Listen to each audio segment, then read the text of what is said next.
저도 가겠습니다. 그의 부모가 해마다 6월절이 되면 예루살렘으로 가더니 예수께서 12살에 되었을 때에 그들이 절기의 관례를 따라 올라갔다가 그 날들을 마치고 돌아갈 때에 아이 예수는 예루살렘에 머무셨더라. 그 부모는 이를 알지 못하고 동행에 있는 일로 생각하고 이를 하는 자족과 인사 중에서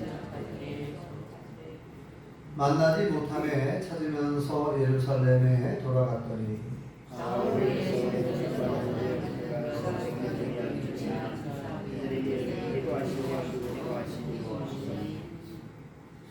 듣는 자가 다 그 지혜와 대답을 놀랍게 여기더라. 그의 부모하고 놀라며 그의 부모는 이르되 보라 내 아버지와 내가 결심하여 먹으리라. 예수께서 이르시되 어찌하여 나를 찾으셨나이까? 내가 내 아버지 집에 있어야 될 줄을 알지 못하셨나이까? 하시니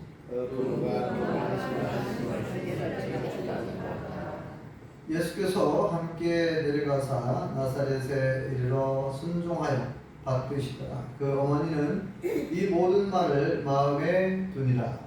예수는 지혜와 기가 차고 하나님과 사람에게도 사랑스러워 하시더라. 아멘. 할렐루야. 하나님의 크신 목이 함께 하신 줄 믿습니다. 우리 옆사람과 뒷사람과 인사 나누시죠. 반갑습니다.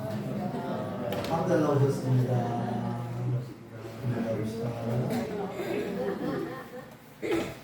네, 오늘은 우리 낙현 목사님, 대경수 권사님 이렇게 뵐 수 있어서 반갑습니다. 네, 오늘은 사순절 5번째 주일이고요. 예수님의 고난에 대해서 우리가 4번 정도 제가 이제 설교를 한다고 말씀드렸고, 예수님의 고난을 크게 이제 4부분으로 말씀을 드리는데, 첫 번째는 예수님의 초림에 대해서 말씀드렸고요. 예수님이 처음 이 땅에 오신 사건, 하나님이 시간과 공간을 초월하여 계신 하나님이 시간과 공간의 제약을 받는 사람의 모습으로 오신 그 사건 자체가 예수님에게는 큰 고통이고 큰 고난의 순간이었다는 것이죠.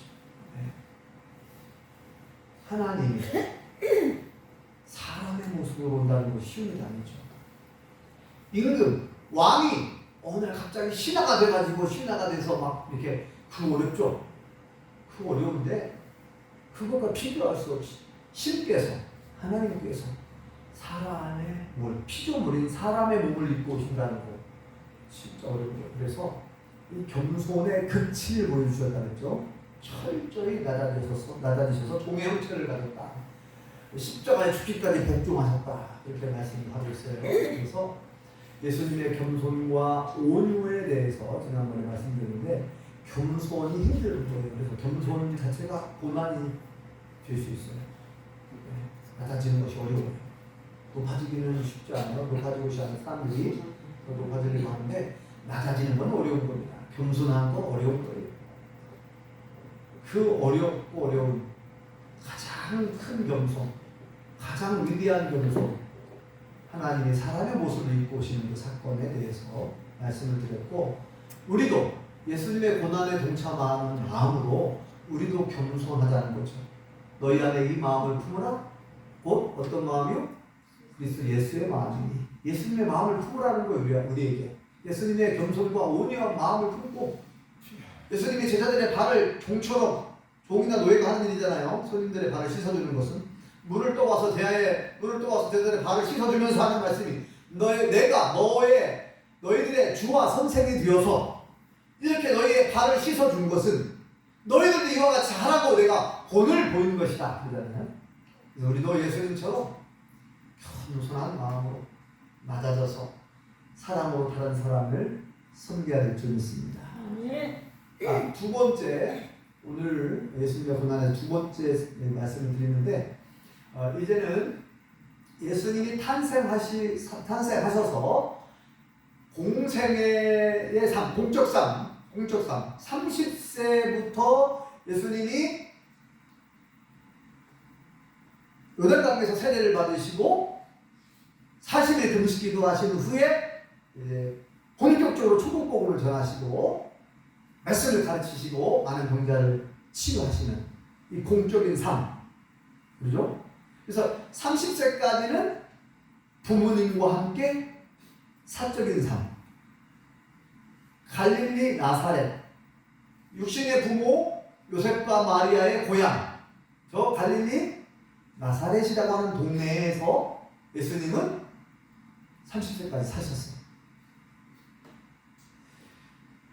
자, 그리고 이 성경의 기록에 보면, 복음서에 보면 마태, 마가, 누가, 요한 이 사복음서라고 하죠. 이 복음서의 전체적인 내용은 어떤 내용이냐면 공적인 삶. 예수님께서 30세부터 3년 동안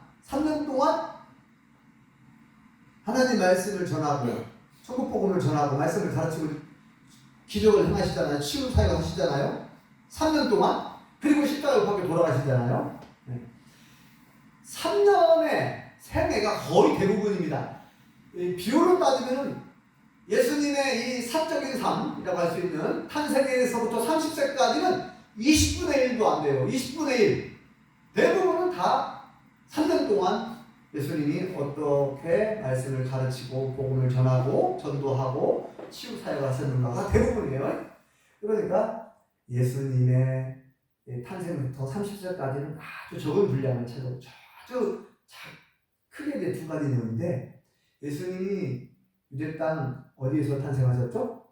베들레헴 동네, 다윗의 고향 베들레헴 동네에서 탄생하셨죠. 그런데 그때의 왕이 헤롯 왕이었는데 동방 박사들이 유대인의 왕 오신 이가 어디 계십니까? 해가지고 헤롯 궁전을 찾아오는데 이 헤롯 왕이 깜짝 놀랐어요. 아, 내가 왕인데 무슨 유대인의 왕으로 누가 탄생했냐? 그래가지고 2살 아래의 아이들을 다 죽여버립니다. 엄청난 살인사건이 벌어지는 거예요. 끔찍한 살인이. 베들레헴 동네와 그 지경 안에 있는 모든 2살 아래 아이들 다 죽여버려요. 아기 예수를 죽이려고. 근데 이미 천사를 통해서 이제 요셉과 마리아는 아기 예수를 데리고 피했죠. 어디로 피했어요? 이집트. 지금의 이집트. 그 당시에 애굽이라고 쓰면 애굽이라고 표현했는데 지금의 이집트로 피난을 갑니다. 천사의 지시를 받아서 애굽 이집트로 피난을 갔다가 소문을 들어보니까 헤롯 왕이 죽음을 맞이했어요. 그래서 다시 돌아옵니다. 고국으로 돌아왔는데 그 헤롯 대왕의 아들 아켈라오가 또 왕이 되어 있어요. 아켈라오도 좀 위험한 인물이거든요. 그래서 두려울 수밖에 없는데 또 죽을 위협이 있잖아요. 그래서 또 천사가 지시를 해요. 저 북쪽 갈릴리로 가라는 거예요. 갈릴리 나사렛 촌동네 요셉과 마리아의 고향 그쪽으로 가라고. 그래서 이제 그쪽으로 북쪽 갈릴리 나사렛 동네에서 이제 살게 되는 거죠. 그 내용이 1세, 0세부터 30세까지 그 잠깐 나오고요. 그 다음에 예수님의 어린 시절을 이야기해 주는 부분이 딱 또 한 가지 나와요. 또 한 부분이 나오는데 12세 되었을 때, 오늘 본문의 말씀입니다. 예수님이 12살 되었을 때, 그러니까 지금 초등학교 한 5학년쯤 되죠. 초등학교 5학년쯤 됐을 때 이제 이스라엘 나라는 3대 명절이 있잖아요. 3대 명절, 6월절이 있고 맥주절이 있고 추수감사절이 있죠.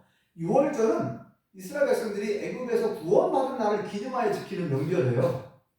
6월 담을 넘어갔다. 죽음의 재앙이 담을 넘어갔다는 거예요. 6월이 한자로 넘어갔다는 뜻이에요. 영어로는 패스오버, 넘어갔다. 죽음의 재앙이. 그래서 하나님께서 양을 잡아가지고 문설주에 바르면 그 피를 문설주에 바르면 죽음의 천사가 여기를 넘어간다 그랬어요. 그 안에 있는 사람 다 산다고. 그래서 그 어린 양은 예수님을 말하죠. 피는 예수님의 피를 예표하는 거죠. 그래서 아무튼 이 애굽에서 마지막 10번째 재앙, 죽음의 재앙이 임할 때에 그 양의 피를 문설주에 바른 이스라엘 백성들은 다 구원을 받았어요. 그죠? 그날을 기념하여 명절을 지키라고 해요. 일주일 동안. 하나님이 법으로 주신 명절이죠. 자, 6월절. 자, 예수님이 12살 되던 해에 6월절에 그 전례를 따라서 요셉과 마리아가 아기 예수를 데리고 예루살렘으로 올라갑니다. 이렇게 지도상으로 보면 예루살렘은 저 아래쪽이지만 지형적으로 예루살렘이 높은 데가 800, 해발 한 850m. 그러니까 상당히 높아요. 이 예루살렘이 이스라엘 수도 예루살렘 상당히 높은 지역이기 때문에 올라간다는 표현을 쓰죠. 예루살렘으로 올라가셨어요. 그리고 며칠 동안 계셨어요, 예루살렘에? 명절은 보통 일주일간 지킵니다. 일주일간 지켜요. 명절을. 일주일간 6월절 명절을 지켰습니다. 축제, 한마디로 축제. 하나님께 제사, 하나님께 예배를 드리고 또 즐겁게 그날을 기념하는 거죠.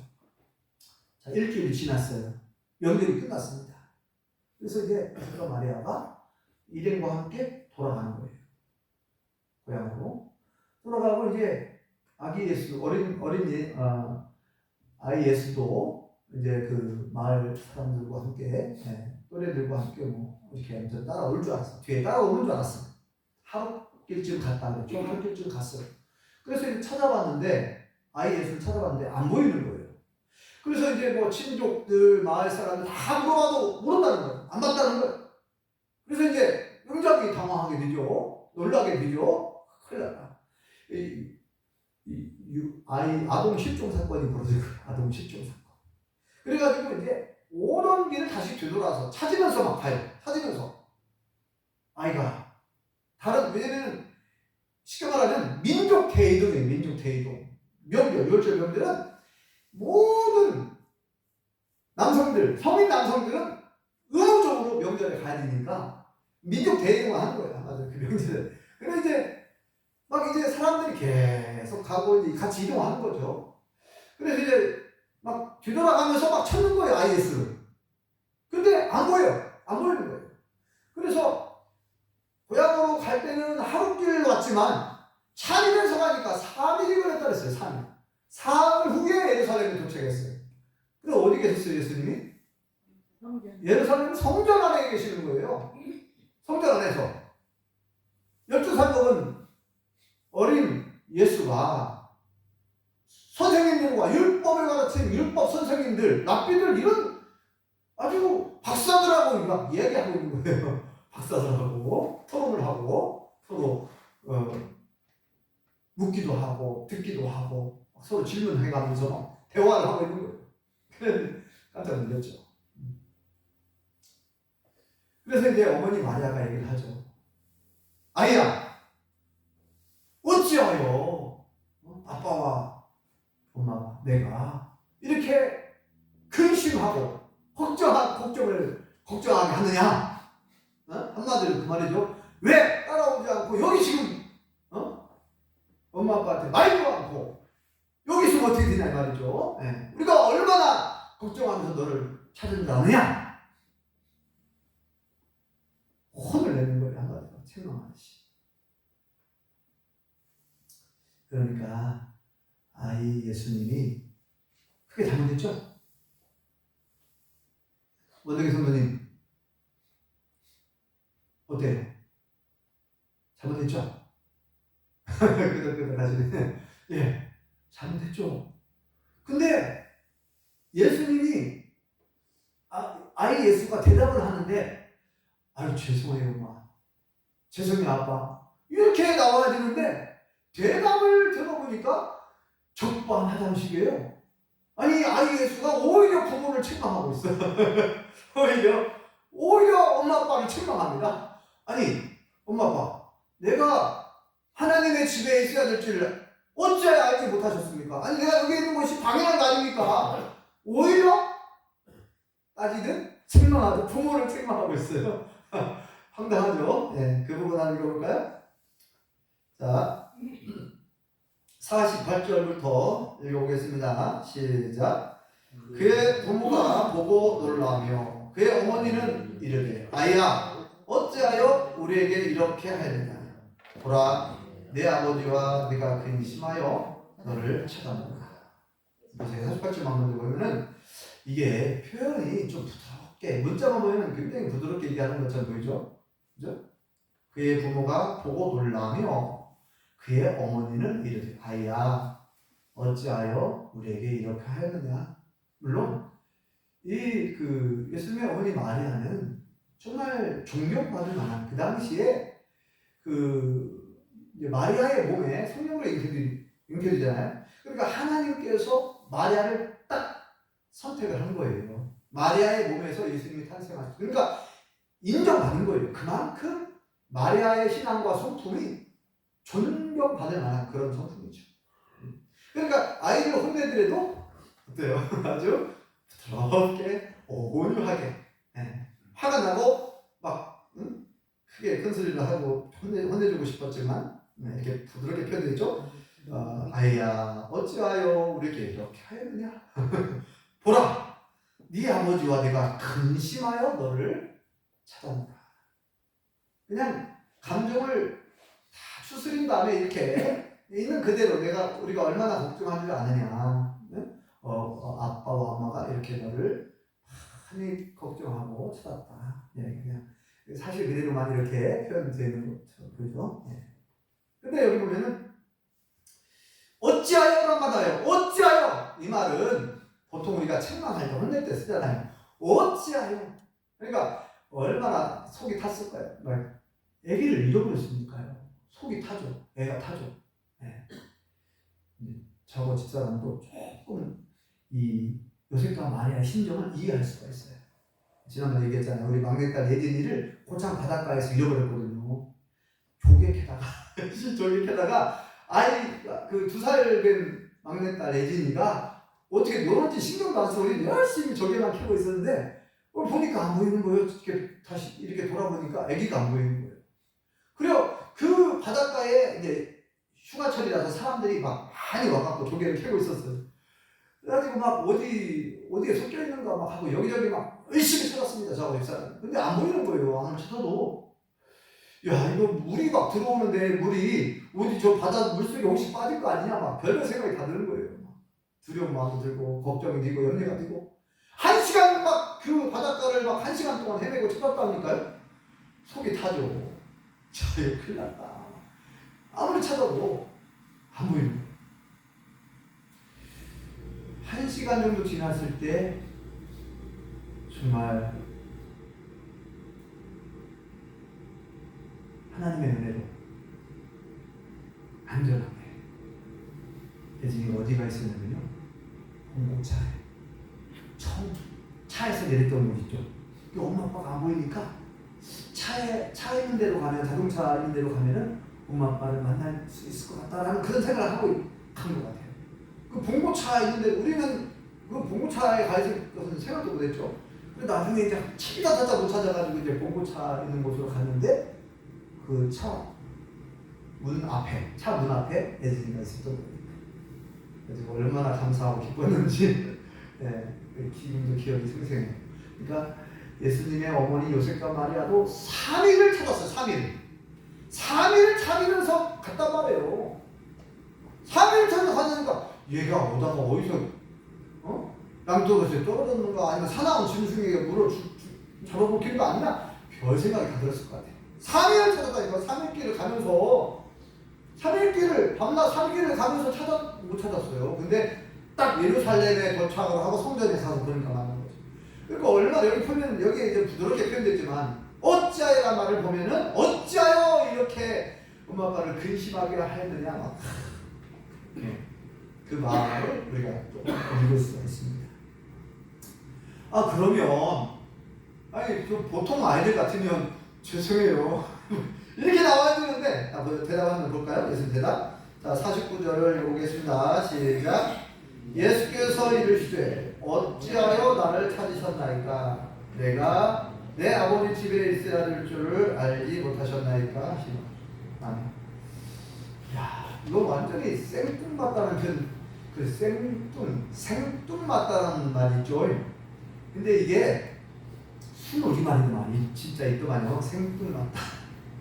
전혀 예측하지 못한 어떤 답변이나 행동, 엉뚱한 그런 행동이나 말을 할 때 생뚱맞다는 표현을 쓰는데, 엉뚱하다는 말을 쓰지만, 예수님은 전혀 그 상황에 맞지 않는 대답을 해버리는 거예요. 저는 이해할 수가 없는 거예요. 지금 부모님은 3일 동안 걱정하면서 이렇게 애타게 막 찾았는데 어찌 이렇게 엄마 아빠를 근심하게 하느냐. 그러면은 정상적인 대답은, 우리가 원하는 대답은 그거 아닙니까? 죄송합니다. 어쩌다 보니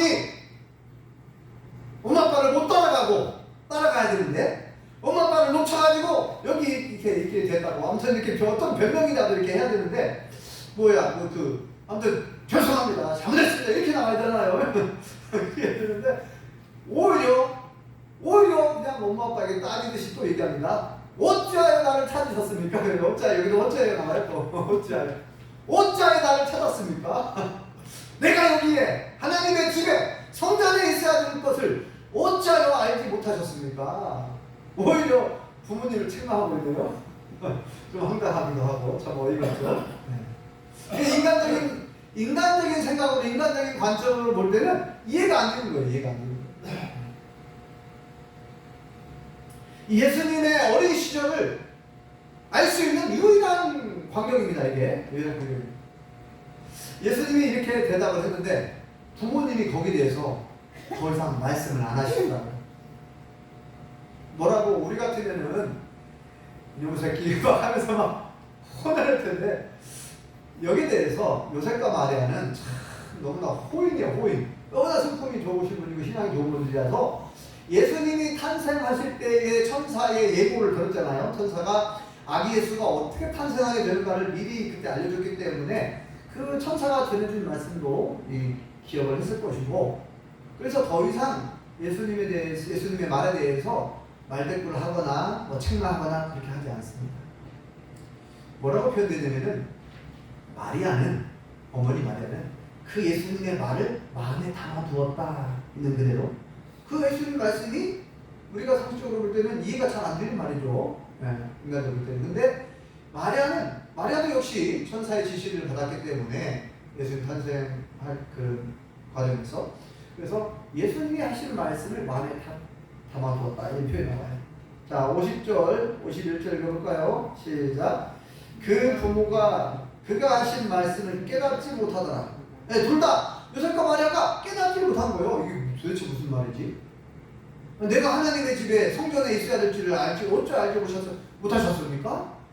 예수님 말씀을 이해를 못하는 거죠. 깨닫지 못했고, 자, 51절. 예수께서 함께 내려가사 나사렛에 이르러 순종하여 받드시더라. 그 어머니는 이 모든 말을 마음에 두니라. 그리고 마지막 절이요. 예수는 지혜와 키가 자라가며 하나님과 사람에게 더욱 사랑스러워 가시더라. 아멘. 이렇게 예수님의 어린 시절을 알 수 있는 유일한 대목입니다. 이게. 자, 요셉과 마리아가 예수님의 대답을 저는 이해를 못해요. 아직도 깨닫지 못했어요. 그러나 그냥 흐릿하게는 대충은 예수님의 저 말은 우리가 다 이해를 못하지만 예수님이 탄생 과정에서 천사의 지시를 받았고, 이제 뭔가 우리가 모르지만 무슨 기쁜 뜻이 있나 보다, 그 정도 생각할 수 있고, 마리아는 그 말을 마음에 담아주었다 했어요. 마음에 담아주었다. 자, 저는 이 예수님의 이 표현, 예수님의 이 말을 들으면서 이것은 그 예수님의 어린 그 1세, 예수님의 어린 시절부터 30세까지의 그 과정을 예수님의 이 말씀을 통해서 대충 이해할 수 있겠더라고요. 어떻게 이 대목을 통해서 예수님이 30세가 될 때까지 대충 어떠한 모습으로 살아날 수 있죠. 여기 보니까 고향으로 돌아가서 부모님을 받들어 순종했다 그러잖아요. 부모님, 아버지 직업이 뭐예요? 목수, 집을 짓는 사람입니다. 예수님도 아버지를 도와서 목수 일을 같이 했어요. 예수님의 직업도 목수였어요. 30세까지. 순종하여 받들어 섬겼다 그랬습니다. 그러니까 예수님이 얼마나 어느 자식과 비교할 수 없을 만큼 순종했다. 부모님 말씀에 철저히 순종하며 받들어 섬겼다는 거예요.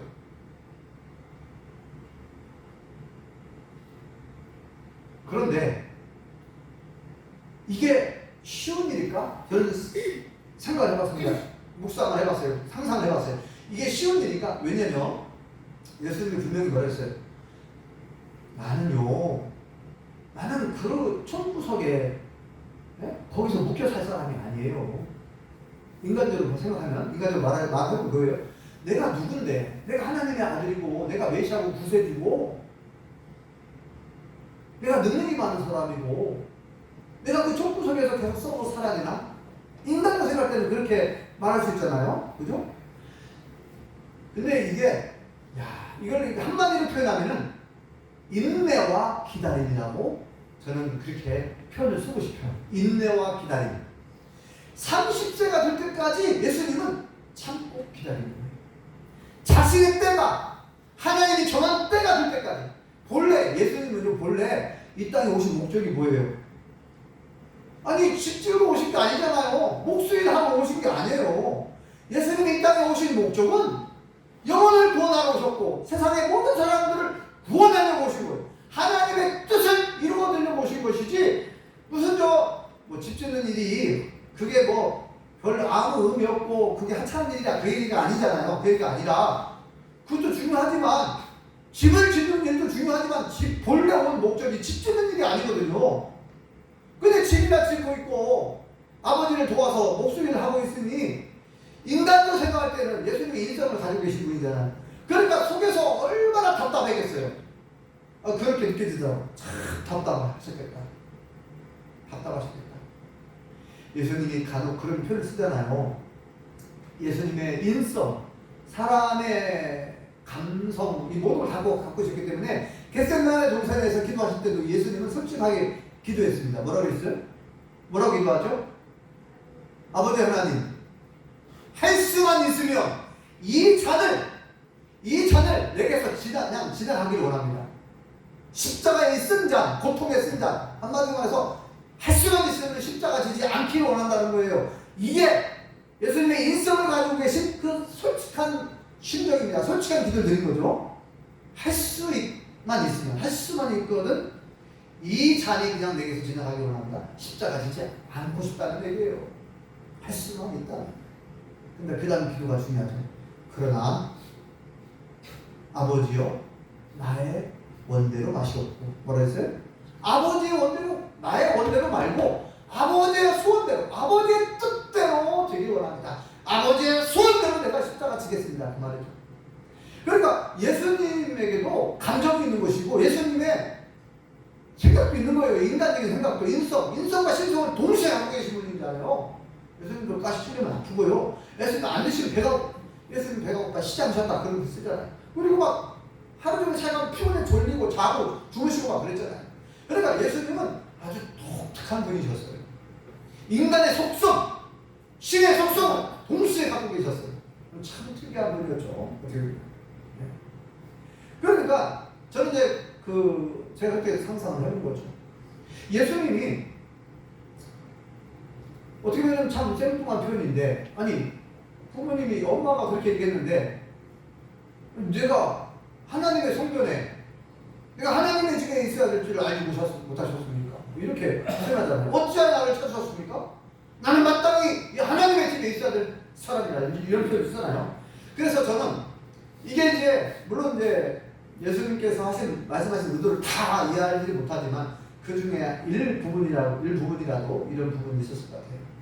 예수님이 30세가 될 때까지 얼마나 10대, 20대 한참 젊을 때 얼마든지 하나님의 일을 일찍 시작할 수 있잖아요. 저는 예수님께서 굉장히 30세가 될 때까지, 하나님의 정한 때가 될 때까지 정말 인간적으로 볼 때는 정말 답답하셨을 것 같아요. 아니 마을에 살면서, 갈릴리 마을에 살면서 아픈 환자가 얼마나 많았겠어요. 그런데 예수님이 기도만 해주면 나을 텐데 그런 기록이 안 나와요. 예수님이 안수하여 기도하여 나았다 이런 내용이 안 나옵니다. 30세 공적인 삶을 살기까지는 어린 시절 예수님이 10대 때, 20대 때 한참 젊을 때 예수님이 막 누구를 위해서 기도해주고 기적을 해서 눈을 뜨게 하고, 하반신 마음의 장애인 걷게 하고, 귀가 먹은 사람 죽은 사람 살리고, 이런 모든 기적들은 30세의 공적인 삶을 살면서부터 그 기록이 나온다니까요. 어린 시절 10대, 20대 20대가 어린 겁니까? 20대는 성인이에요, 성인. 얼마든지 더 일찍, 더 빨리 사역을 시작할 수 있고, 예수님의 능력이 있으니까, 신성을 가지고 계신 예수님의 능력이 있잖아요. 예수님이 가지고 계신 그 능력, 신령을 가지고 하나님 말씀을 빨리, 좀 더 빨리 가르치고 좀 더 빨리 시작하면은 훨씬 더 효과적이고 훨씬 더 많이, 더 크게, 더 위대하게 사역을 하실 수 있었지 않나요? 저는 그렇게 상상해봤어요. 얼마든지 10대 때도요, 여러분. 10대 때도 할 수 있어요. 여러분 보세요. 10대 때 이미 고등학교 과정을 마치고 대학 과정을 마치고 천재들, 영재라고, 천재, 영재 얘기가 쓰고 하잖아요. 네. 뭐 그것만 있습니까? 뭐 어떤 뭐 트로트 무슨 대회 같은 거 보면은 막 그 초등학생 막 어린 아이가 막 어른들보다 노래를 더 잘 불러가지고 놀래키잖아요. 네. 여러분, 예수님은 10대 때 12살 되었을 때 이미 랍비, 그 당시에 최고의 스승이라고 하는 유대인 랍비들 있죠. 율법 박사들. 그들보다 더 뛰어난 지혜와 지식을 가지고 있었어요. 그리고 랍비들하고 막 대화하고 토론하고 막 그랬잖아요. 3일 동안 성전에서. 예수님이 뭐 어렵다고 해서 예수님이 능력이 없었던 게 아니에요. 이 실력, 그 지적인 능력이라든지 이런 지혜, 뭐 다 이미 뭐 어느 뭐 저기 뭐야 율법 선생님부터 예수님이 율법 배운 게 아니에요. 예수님은 전능한 분이니까 어떤 랍비, 어떤 박사하고도 지지 않죠. 그런데 그거를 숨기셔서 30세가 될 때까지 그걸 숨기신다고 얼마나 고생하셨을까. 아니 기도만 해주면 낫잖아요, 아픈 사람. 근데 그걸 못하셨다고 해야 되나? 안 하셔. 참으셨어. 아니 옆에 이웃 동네에 살고 있는데, 물론 이제 뭐 실제로